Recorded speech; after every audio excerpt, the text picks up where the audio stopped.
They're lying to you about crypto, period. Bitcoin. This is Morgan Stanley CEO, James Gorman. You made a lot of news. This is Larry Fink, CEO of BlackRock, now known as your ETH token daddy. What's the bottom line? I could care less about Bitcoin. I don't know why I said anything about it. And this is Jamie Dimon, the CEO of JPMorgan. That sounds definitive. Bitcoin hit a new high today. I could care less what Bitcoin trades for, how it trades, why it trades, who trades it. If you're stupid enough to buy it, you'll pay the price for it one day. I've also told people that it can trade at $100,000 before it trades to zero. So tulip bulbs traded for $75,000 once, something like that. The only value of a Bitcoin is what the other guy will pay for it. And I think, honestly, I think there's a good chance that Bitcoin, a lot of the buyers out there are up there jazzing up every day so that maybe you'll buy it too and take them out. If you think crypto volatility is bad, you should see the spread on this guy's Bitcoin opinions over the years.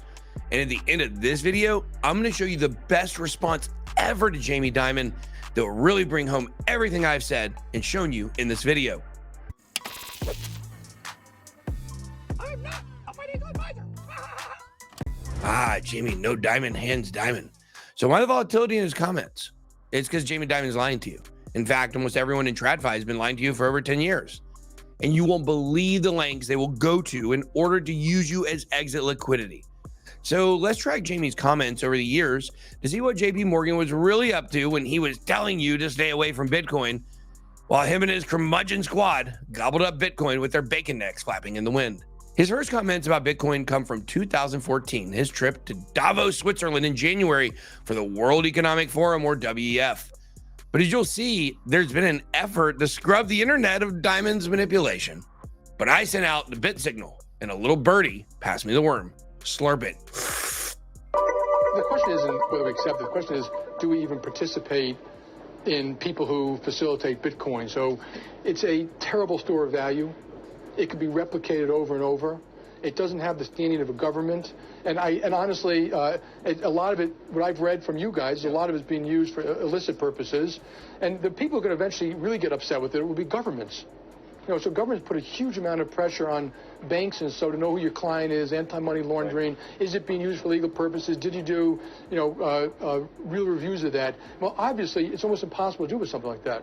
So they will eventually be made as a payment system, might be to follow the same standards as all these other payment systems. That will probably be the end of them. These are his first comments about Bitcoin. So negative. Even though earlier in this interview, speaking of negativity, Dimon had to address JPMorgan hiring the kids of Chinese officials in order to win Chinese business. Didn't it yet? But holy smokes, we wouldn't dare associate with Bitcoin. CCP spies? We're all in. Bitcoin? Nah, I'm a pass. But wait a second here. I just found an article from the same day that says, what? Jamie Dimon is not a Bitcoin fan, despite JPMorgan filing patent for similar payment system. JPMorgan chief says virtual currency faces major regulatory hurdles. Okay, but where are those quotes? Must have been taken from a video, right? Oh, wow. The video is removed. Sad. Almost like it was erased. Almost like Jamie Dimon doesn't want you to know that he was behind the scenes already preparing to manipulate crypto. You have to understand, these bankers were terrified of crypto at first, and Dimon was no different.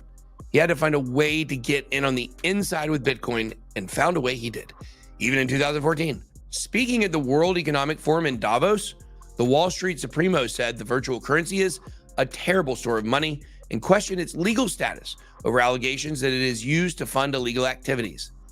It doesn't have the standing of a government, Dimon told CNBC, and honestly, a lot of it, what I read from you guys, a lot of it is being used for illicit purposes.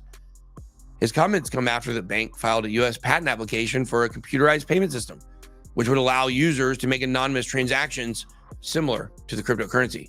But this got me thinking, maybe there was more hiding somewhere. Then I found this 2015 article. But the snippet on Google was showing text that wasn't on the page. So I started digging in the way back internet time machine. I found CoinDesk had scrubbed that article too. Here's the real one.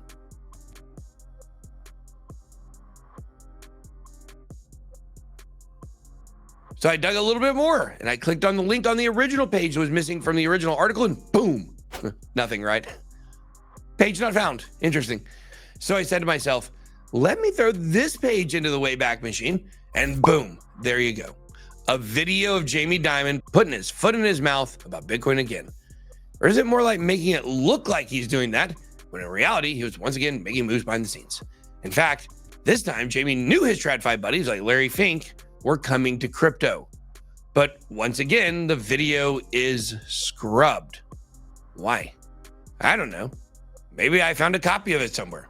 Let's check it out and see what he may have said, why they're doing the scrubbing. There's no government that's going to put up with it for long. It's kind of cute now. You know, a lot of the senators in Congress will say, I support Silicon Valley innovation. There will be no currency that gets around government controls. Anybody here want to take an opposite view? The technology will be used. It may even be used to transport currency, but it will be U.S. dollars. But digital, right. but the right digital currency will be stopped. Yes, a virtual currency where it's called a Bitcoin as opposed to a U.S. dollar. These things may be very well for cheap transfers of money. You see, he just can't help speaking out of both sides of his mouth. Jamie Dimon's words are almost always far different than the moves his bank is making. What does that tell you? So let's go back to the video clip we showed in the beginning because I want to look a little deeper. Look at the date of this original clip, October 13, 2017. Now, check out this epic backtrack only a few months later by Jamie, obviously non-Dimon arm. Let me ask you about Bitcoin, because that was another famous comment that you made, that it's a fraud. Now we see institutional... Which I regret making.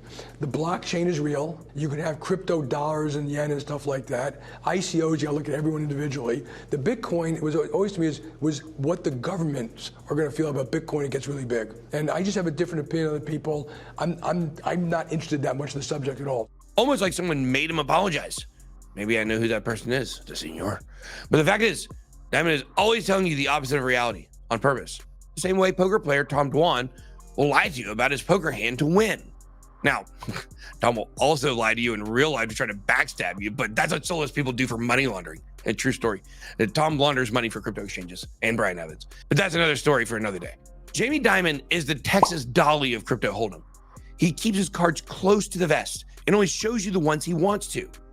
But even before Dimon made those comments, Block Tower CEO Ari Paul made this video, and I think is the best response to Dimon ever. He calls him out. Check it. This is why I think Jamie Dimon called Bitcoin a fraud. So a lot of the financial luminaries, people like Seth Klarman, Warren Buffett, Howard Marks, have expressed their skepticism. And most frame it kind of like saying they don't think McDonald's can compete with fine French dining, which is to say they don't really address what cryptocurrency is trying to be. They say cryptocurrency is really bad at being PayPal or Visa. And they're right, that's really not what it's good at. So most of the financial luminaries, I think, genuinely don't understand what it's trying to be. Jamie Dimon's an exception. By all accounts, I know people who spoke to him about cryptocurrency 4 years ago before I was really in the space. He gets it, he understands it, probably better than me, and he views it, I think, as a branded competitor to JPMorgan. So he understands that JPMorgan collects a lot of fees for providing a storage of wealth in a secure way that's judgment resistant to clients, and Bitcoin does it an order of magnitude better. So here is the point of this video. Look to TradFi for clues, but remember, they're never going to give you the accurate picture. For that, you have to truly dig and scour and work tirelessly. No, that's not actually true. All you have to do is watch my videos. Subscribe now. Hit like. Be blessed. Bye-bye out.